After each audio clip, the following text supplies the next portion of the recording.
안녕하십니까. 석강경제브리핑입니다. 오늘은 2026년 3월 20일 금요일입니다. 오늘 국내 증시는 삼천당제약이 코스닥 시가총액 1위에 등극하는 역사적인 순간을 맞이했습니다. 알테오젠과 에코프로를 제치고 코스닥 대장주로 우뚝 선 삼천당제약, 그리고 반도체 업종의 엇갈린 행보 속에서 투자자들의 시선이 어디로 향하고 있는지 깊이 있게 분석해 보겠습니다. 오늘도 박 교수님과 함께합니다. 안녕하십니까. 네, 안녕하십니까. 오늘 시장은 정말 흥미로운 모습을 보여줬습니다. 네, 그렇습니다. 오늘 가장 주목할 만한 소식은 역시 삼천당제약의 코스닥 시총 1위 등극인데요. 14.09%나 급등하면서 90만 7천 원을 기록했습니다. 이와 함께 연기금의 공격적인 주식 투자, 그리고 ETF 시장으로의 대규모 자금 유입 등 다양한 이슈들이 시장을 달구고 있습니다. 차근차근 짚어보겠습니다. 먼저 오늘 국내 증시 마감 상황부터 살펴보겠습니다. 박 교수님, 오늘 코스피와 코스닥 지수 데이터가 일부 확인되지 않고 있는데요. 확인 가능한 정보로는 코스피가 5,781.20으로 마감했다는 소식이 있습니다. 전반적인 시장 분위기는 어땠습니까? 네, 오늘 시장은 전형적인 양극화 장세를 보였습니다. 코스피가 5,780선에서 등락을 거듭하면서 방향성을 찾지 못하는 모습이었는데요. 주목할 점은 개별 종목 중심으로 뚜렷한 차별화가 나타났다는 겁니다. 특히 바이오 섹터와 일부 건설주가 강세를 보인 반면 전통적인 대형주들은 부진했습니다. 코스닥 시장은 어땠습니까? 코스닥은 오늘 삼천당 제약이라는 새로운 대장주의 탄생으로 화제가 됐습니다. 삼천당 제약이 14.09% 급등하면서 90만 7천 원을 기록했고, 이로써 코스닥 시가총액 1위 자리를 차지했습니다. 이는 그동안 알테오젠과 에코프로가 양분하던 코스닥 대장주 자리에 새로운 강자가 등장했다는 점에서 매우 의미가 큽니다. 시가총액 1위라는 게 단순히 숫자상의 의미를 넘어서는 것 같은데요. 맞습니다. 시가총액 1위라는 것은 해당 기업이 시장에서 가장 높은 평가를 받고 있다는 의미입니다. 삼천당 제약의 경우 비만 치료제 관련 기술력과 글로벌 제약사들과의 협력 가능성이 높게 평가받으면서 이런 위치에 올랐습니다. 특히 최근 비만 치료제 시장이 급성장하면서 관련 기업들에 대한 관심이 폭발적으로 증가하고 있습니다. 그렇다면 기존 대장주였던 알테오젠이나 에코프로는 어떤 상황입니까? 알테오젠은 여전히 바이 5시 밀러 분야에서 강력한 기술력을 보유하고 있고, 에코프로는 2차 전지 소재 분야의 선두주자입니다. 다만 단기적으로 삼천당 제약의 모멘텀이 더 강하게 작용하면서 시가총액에서 역전된 것이죠. 이는 시장의 관심이 얼마나 빠르게 이동하는지를 보여주는 사례입니다. 오늘 시장을 주도한 종목들을 좀 더 구체적으로 살펴보겠습니다. 삼천당 제약 외에도 눈에 띄는 종목들이 있었는데요. 네, 오늘 상승률 상위권을 보면 매우 흥미로운 패턴이 나타납니다. 먼저 대우건설이 18.18% 급등하면서 19,110원을 기록했습니다. 이는 건설 섹터에 대한 재평가가 시작됐다는 신호로 볼 수 있습니다. 건설주가 이렇게 강한 상승세를 보인 이유는 무엇입니까? 몇 가지 요인이 복합적으로 작용했습니다. 첫째, 정부의 부동산 정책 완화 기대감이 있습니다. 둘째, 해외 건설 수주 증가 소식들이 긍정적으로 작용했고요. 셋째, 저평가 섹터에 대한 재평가 움직임이 나타나고 있습니다. 특히 저PBR 종목들에 대한 관심이 높아지면서 건설주들이 수혜를 받고 있습니다. SK이터닉스도 11.55% 상승하면서 59,900원을 기록했네요. SK이터닉스는 2차 전지 관련주로 분류되는데요. 최근 전기차 시장의 성장세가 다시 주목받으면서 관련 부품 업체들에 대한 관심이 높아지고 있습니다. 특히 SK그룹의 2차 전지 생태계 내에서 핵심적인 역할을 하는 기업이라는 점이 부각됐습니다. 반면에 하락한 종목들도 살펴봐야 할 것 같은데요. 네, 오늘 주목할 만한 하락 종목은 테슬라입니다. 미국 시장에서 3.18% 하락하면서 380.30달러를 기록했습니다. 이는 전기차 시장의 경쟁 심화와 함께 테슬라의 성장세 둔화 우려가 반영된 것으로 보입니다. 국내 대형주들은 어땠습니까? 국내 대형주들은 대체로 보합세를 보였습니다. 삼성전자가 19만 9,400원으로 0.55% 하락했고, SK하이닉스도 100만 7천원으로 0.59% 하락했습니다. 현대차는 51만 7천원으로 0.96% 하락했습니다. 다만 LG에너지솔루션은 1.21% 상승하면서 37만 5,500원을 기록하며 선방했습니다. 반도체 대장주들의 약세가 눈에 띄는데요. 특별한 이유가 있습니까? 이 부분이 오늘 시장에서 가장 중요한 포인트 중 하나입니다. 실제로 마이크론이 역대급 실적을 발표했음에도 불구하고 주가가 하락했습니다. 이는 시장이 반도체 업황의 고점이 지났다는 우려를 반영하는 것으로 해석됩니다. 역대급 실적인데도 주가가 떨어진다는 게 이해가 잘 안 되는데요. 주식시장은 항상 미래를 선반영합니다. 마이크론의 실적이 아무리 좋아도 투자자들이 앞으로는 이보다 못할 것이라고 판단하면 주가는 하락합니다. 실제로 마이크론의 실적 발표 내용을 보면 AI 관련 메모리 수요는 여전히 강하지만 전통적인 PC나 스마트폰 시장의 회복은 예상보다 더딘 상황입니다. 또한 재고 조정이 일단락됐다는 점도 더 이상의 깜짝 실적은 어렵다는 해석으로 이어지고 있습니다. 그렇다면 엔비디아는 어떻습니까? 오늘 1.02% 하락하면서 178.56달러를 기록했는데요. 엔비디아도 비슷한 맥락입니다. 엔비디아의 경우 AI 칩 수요는 여전히 강력하지만 밸류에이션 부담이 커지고 있습니다. 현재 주가 수준이 이미 향후 몇 년간의 성장을 상당 부분 반영했다는 평가가 나오면서 차익 실현 매물이 나오고 있습니다. 다만 장기적으로는 여전히 AI 혁명의 최대 수혜주라는 점에는 변함이 없습니다. 환율 시장으로 넘어가 보겠습니다. 원달러 환율이 1494.35원을 기록하고 있는데요. 박 교수님, 1,500원 선이 코앞입니다. 맞습니다. 현재 원화 약세가 상당히 진행된 상태인데요. 다만 오늘 전문가들의 분석을 보면 환율 1,500원이 뉴노멀은 아니다라는 의견이 지배적입니다. 다만 유가 급등으로 인해 당분간 원화 약세가 지속될 것이라는 전망입니다. 유가가 환율에 어떤 영향을 미치는 겁니까? 한국은 에너지 수입 의존도가 매우 높은 국가입니다. 유가가 오르면 에너지 수입 비용이 증가하고 이는 무역 수지 악화로 이어집니다. 무역 수지가 악화되면 달러 수요가 증가하면서 원화 가치가 하락하게 됩니다. 실제로 WTI 유가가 94.49달러를 기록하면서 1.72% 하락했지만 여전히 90달러 중반대의 높은 수준을 유지하고 있습니다. 유가가 왜 이렇게 높은 수준을 유지하고 있습니까? 몇 가지 요인이 있습니다. 첫째, 오펙 플러스의 감산 정책이 지속되고 있습니다. 둘째, 지정학적 리스크가 여전히 해소되지 않았습니다. 중동 지역의 긴장, 우크라이나 사태 등이 유가 상승 압력으로 작용하고 있습니다. 셋째, 글로벌 경기 회복 기대감으로 인한 수요 증가 전망도 한몫하고 있습니다. 그렇다면 원화 약세가 우리 경제에 미치는 영향은 어떻습니까? 양면성이 있습니다. 먼저 긍정적인 측면을 보면 수출 기업들의 가격 경쟁력이 높아집니다. 특히 자동차, 조선, 반도체 등 주력 수출 산업에는 유리합니다. 실제로 현대차 같은 경우 원화 약세 효과를 톡톡히 보고 있습니다. 하지만 부정적인 측면도 만만치 않습니다. 수입 물가가 상승하면서 인플레이션 압력이 커지고 이는 결국 소비자 부담으로 이어집니다. 특히 에너지와 원자재 가격 상승은 제조업 전반의 원가 부담을 가중시킵니다. 미국 금리 상황은 어떻습니까? 미국 10년물 국채 수익률이 4.28%로 0.52% 상승했네요. 네, 이 부분이 매우 중요합니다. 최근 시장에서는 연말까지 미국 연준이 금리를 동결할 확률이 크게 높아졌습니다. 이는 장기채 투자자들에게는 상당한 부담입니다. 금리가 높은 수준에서 유지되면 채권 가격은 하락하기 때문입니다. 연준이 금리를 동결할 것으로 보는 이유는 무엇입니까? 미국 경제 지표들이 예상보다 강하게 나오고 있기 때문입니다. 고용시장은 여전히 견조하고 소비 지출도 탄탄합니다. 이런 상황에서 연준이 성급하게 금리를 인하할 이유가 없습니다. 오히려 인플레이션이 재점화될 위험을 경계하고 있습니다. 특히 유가 상승이 인플레이션 압력을 높이고 있어서 연준으로서는 신중할 수밖에 없는 상황입니다. 미국 증시 상황을 살펴보겠습니다. 어제 미국 시장은 전반적으로 약세를 보였는데요. 네, S&P 500 지수가 6,606.49로 0.27% 하락했고 나스닥은 22,090.69로 0.28% 하락했습니다. 다우존스는 46,021.43으로 0.44% 하락했습니다. 하락폭이 크지는 않지만 세 지수 모두 하락했네요. 특별한 이유가 있습니까? 몇 가지 요인이 복합적으로 작용했습니다. 첫째, 앞서 말씀드린 것처럼 금리 인하 기대감이 후퇴했습니다. 둘째, 반도체 업종의 조정이 시작됐습니다. 마이크론의 실적 발표 이후 반도체 슈퍼사이클이 정점을 지났다는 우려가 확산됐습니다. 셋째, 차익 실현 욕구가 강해졌습니다. 올해 들어 상당한 상승을 기록한 만큼 투자자들이 수익을 확정하려는 움직임을 보이고 있습니다. 빅테크 종목들의 흐름은 어땠습니까?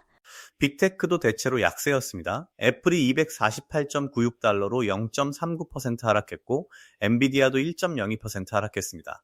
테슬라는 3.18%나 급락했습니다.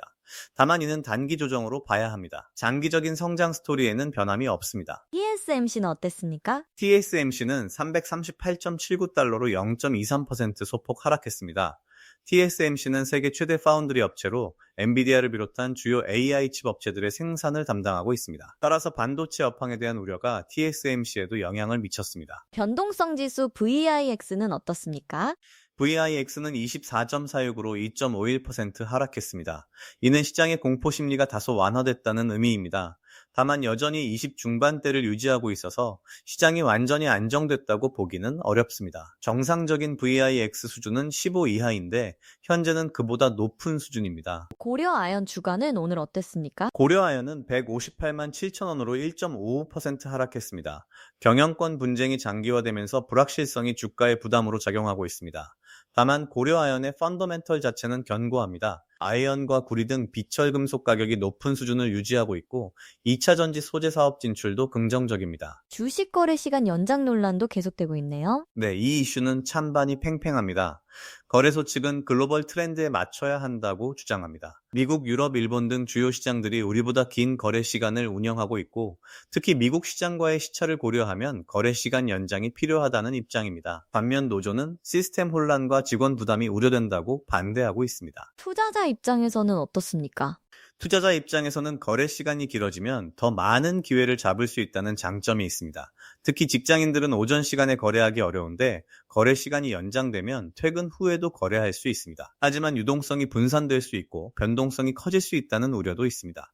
균형 잡힌 접근이 필요한 부분입니다. 비투와 공매도 관련 통계도 흥미롭습니다. 비투 33조 대 공매도 순 보유잔고 15조, 한국 증시 양극단 베팅이라는 기사인데요. 이 통계는 현재 시장의 극단적인 양극화를 보여줍니다. 개인 투자자들은 33조 원을 빌려서 주식을 사고 있고 반면에 기관과 외국인들은 15조 원 규모의 공매도 포지션을 유지하고 있습니다. 개인은 상승에, 기관과 외국인은 하락에 베팅하고 있는 셈입니다. 이런 상황이 위험하지 않습니까? 상당히 위험한 구조입니다. 만약 시장이 급락하면 비투를 한 개인 투자자들이 큰 손실을 입게 됩니다. 특히 신용융자는 일정 수준 이상 손실이 나면 강제 청산이 됩니다. 이렇게 되면 추가 하락을 부르는 악순환이 발생할 수 있습니다.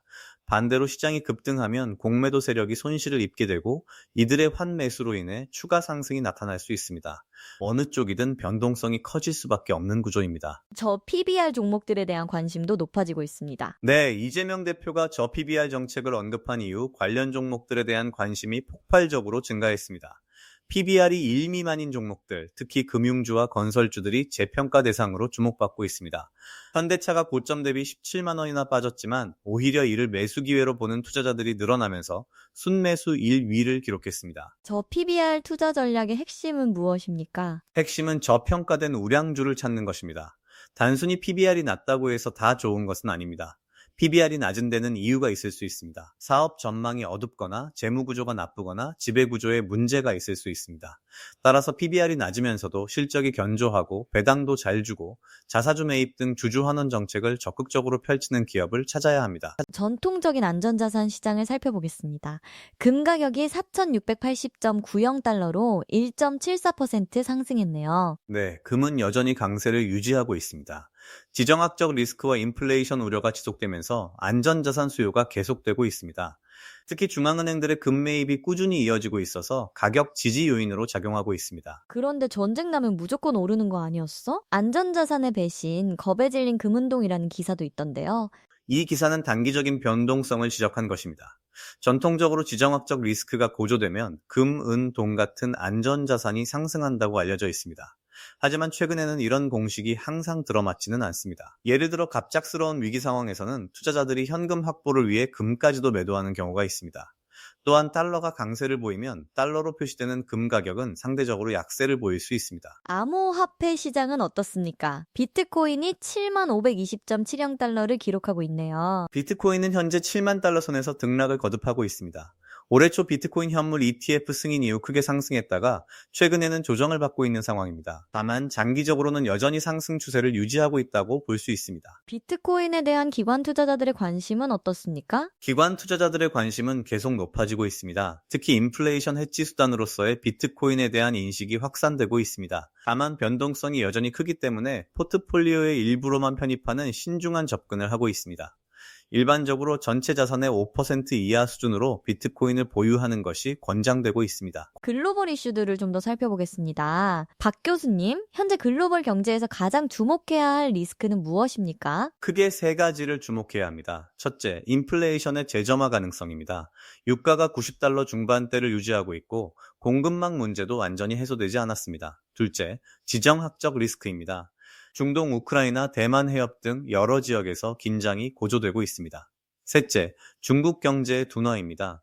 중국의 부동산 시장 문제와 소비 위축이 글로벌 경제에 부담으로 작용하고 있습니다. 미국 경제는 어떻게 전망하십니까? 미국 경제는 예상보다 탄탄한 모습을 보이고 있습니다. 고용 시장이 견조하고 소비도 강합니다. 다만 이것이 연준의 금리 인하를 어렵게 만드는 요인이기도 합니다.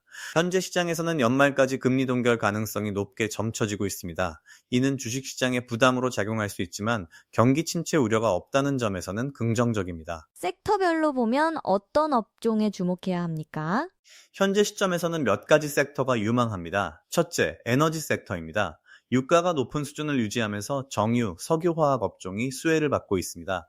실제로 기름값 무섭다더니 상위 1% 초고수들이 쓸어 담은 종목이라는 기사에서도 에너지 관련주들이 언급됐습니다. 에너지주 외에는 어떤 섹터가 있습니까? 둘째, 방위 산업입니다. 지정학적 리스크가 지속되면서 방산주들이 강세를 보이고 있습니다. 셋째, 바이오 헬스케어입니다. 오늘 3천당 제약이 코스닥 시총 1위에 오른 것처럼 혁신적인 신약을 개발하는 기업들에 대한 관심이 높습니다. 넷째, 2차 전지와 전기차 관련주입니다. 단기 조정은 있지만 장기적인 성장 트렌드는 변함이 없습니다. 반도체는 어떻게 보십니까? 반도체는 현재 미묘한 시점에 있습니다. 마이크론의 실적 발표 이후 고점을 지났다는 우려가 나오고 있지만 저는 조금 다르게 봅니다. AI 관련 수요는 여전히 폭발적으로 증가하고 있습니다. 다만 전통적인 메모리 수요가 약한 것이 문제입니다. 따라서 HBM 같은 고부가 메모리를 생산하는 기업들은 여전히 유망하고 범용 메모리 중심 기업들은 조정을 받을 수 있습니다. 삼성전자와 SK하이닉스의 전망은 어떻습니까? 두 기업 모두 HBM 생산 능력을 확대하고 있어서 중장기적으로는 긍정적입니다. 특히 SK하이닉스는 HBM 시장에서 선두를 달리고 있어서 엔비디아 수혜를 직접적으로 받고 있습니다. 삼성전자도 HBM3 양산을 본격화하면서 추격하고 있습니다. 다만 단기적으로는 실적 모멘텀이 둔화될 수 있어서 주가 변동성이 클 것으로 예상됩니다. 건설주에 대한 관심도 높아지고 있는데요. 네. 오늘 대우건설이 18% 넘게 급등한 것이 상징적입니다. 건설주들은 PBR이 낮고 배당 수익률이 높아서 저평가 매력이 있습니다. 또한 정부의 부동산 정책 완화 기대감, 해외 수주 증가 등이 긍정적입니다. 특히 중동 지역의 대규모 인프라 프로젝트들이 한국 건설사들에게 기회가 되고 있습니다. 리츠 시장은 어떻습니까? 하나오피스 리츠가 코스피 상장을 준비 중이라는 소식이 있던데요. 하나오피스 리츠는 강남과 오피스 자산에 집중한다는 전략으로 주목받고 있습니다. 리츠는 안정적인 배당 수익을 추구하는 투자자들에게 매력적인 상품입니다. 특히 금리가 높은 수준에서 유지되는 상황에서 오피스 임대료 수익을 기반으로 한 배당은 상대적으로 안정적입니다. 다만 재택근무 확산으로 오피스 수요가 줄어들 수 있다는 우려도 있어서 입지가 좋은 프리미엄 오피스에 집중하는 전략이 중요합니다. 그렇다면 현재 시점에서 투자자들은 어떤 전략을 취해야 할까요? 현재는 선택적 접근이 필요한 시점입니다. 무작정 지수를 따라가기보다는 펀더멘털이 견고한 종목을 선별해야 합니다. 구체적으로 몇 가지 전략을 제시하겠습니다. 첫째, 배당주 전략입니다. 금리가 높은 수준에서 유지되는 상황에서 안정적인 배당을 주는 기업들이 매력적입니다. 특히 배당 수익률이 4% 이상이면서 배당 성향이 꾸준한 기업들을 주목해야 합니다. 둘째, 저 PBR 우량주 전략입니다. PBR이 1 미만이면서 부채 비율이 낮고 영업이익률이 높은 기업들이 재평가받을 가능성이 높습니다. 셋째, 테마주보다는 실적주 중심으로 접근해야 합니다. 단기 테마에 휘둘리기보다는 분기마다 실적이 개선되고 있는 기업들에 투자해야 합니다. ETF 투자는 어떻습니까? ETF는 여전히 유효한 투자 수단입니다. 특히 개별 종목 선택에 자신이 없는 투자자라면 우량 ETF에 분산 투자하는 것이 안전합니다. 다만 ETF도 종류가 다양하기 때문에 신중하게 선택해야 합니다. 코스피 200 ETF 같은 대형주 중심 상품은 안정적이지만 수익률이 제한적일 수 있습니다. 반면 테마형 ETF는 수익률이 높을 수 있지만 변동성도 큽니다. 자신의 투자 성향과 목표에 맞는 ETF를 선택해야 합니다. 채권 투자는 어떻게 보십니까? 현재는 채권 투자에 신중해야 할 시점입니다. 금리 인하 기대감이 후퇴하면서 장기채 가격이 하락 압력을 받고 있습니다. 만약 채권에 투자한다면 장기채보다는 단기채가 상대적으로 안전합니다. 또는 채권 직접 투자보다는 채권 혼합형 ETF를 통해 리스크를 분산시키는 것이 좋습니다. 다음 주 주요 일정은 어떻게 됩니까? 다음 주는 비교적 조용한 한 주가 될 것으로 보입니다. 다만 미국에서 주요 경제지표 발표가 예정돼 있습니다. 특히 PCE 물가지수와 소비 관련 지표들이 주목받을 것입니다. 이 지표들이 예상보다 높게 나오면 금리 인하 기대감이 더욱 후퇴할 수 있고 낮게 나오면 시장에 긍정적일 것입니다. 국내에서는 주요 기업들의 실적 발표 시즌이 마무리 단계에 있습니다. 실적이 예상을 상회하는 기업들과 하회하는 기업들 간의 주가 격차가 더욱 벌어질 것으로 예상됩니다. 환율 전망은 어떻습니까? 단기적으로는 1,500원을 시험할 가능성이 있습니다. 유가 상승과 미국 금리 고수 기조가 원화 약세 압력으로 작용하고 있습니다. 다만 1,500원을 넘어서 추가로 급등하기는 어려울 것으로 봅니다. 정부와 한국은행이 과도한 변동성에는 개입할 가능성이 높기 때문입니다. 중장기적으로는 1,400원대 중반에서 안정될 것으로 전망됩니다. 투자자들에게 마지막으로 당부하고 싶은 말씀이 있으시다면? 현재 시장은 기회와 위험이 공존하는 시점입니다. 비투가 33조 원에 달한다는 통계가 나왔는데 이는 매우 위험한 신호입니다. 레버리지를 과도하게 사용하면 작은 조정에도 큰 손실을 입을 수 있습니다. 투자는 여유 자금으로 분산해서 장기적인 관점으로 접근해야 합니다. 단기 수익에 집착하기보다는 좋은 기업을 적정 가격에 사서 오래 보유하는 것이 결국 성공적인 투자의 비결입니다. 특히 지금처럼 변동성이 큰 시기에는 더욱 신중해야 합니다. 네, 오늘 석간 경제 브리핑에서는 삼천당 제약의 코스닥 시총 1위 등극을 중심으로 다양한 시장 이슈들을 살펴봤습니다. 바이오 대장주의 교체, 연기금의 공격적 투자, ETF 시장으로의 자금 집중, 그리고 반도체 업황에 대한 엇갈린 전망까지 시장은 지금 중요한 변곡점에 서 있습니다. 님께서 강조하신 것처럼 이럴 때일수록 원칙을 지키는 투자가 중요합니다. 펀더멘털이 견고한 기업, 저평가된 우량주, 꾸준한 배당을 주는 기업들에 주목하면서 과도한 레버리지는 피해야 하겠습니다. 다음 주도 국내외 주요 경제 지표와 기업 실적 발표들이 이어질 예정입니다. 변동성이 확대될 수 있는 만큼 냉정한 판단과 신중한 접근이 필요한 시점입니다. 오늘도 함께해 주신 박 교수님, 감사합니다. 시청자 여러분, 주말 편안히 보내시고 다음 주 월요일 석간 경제 브리핑에서 다시 뵙겠습니다. 감사합니다.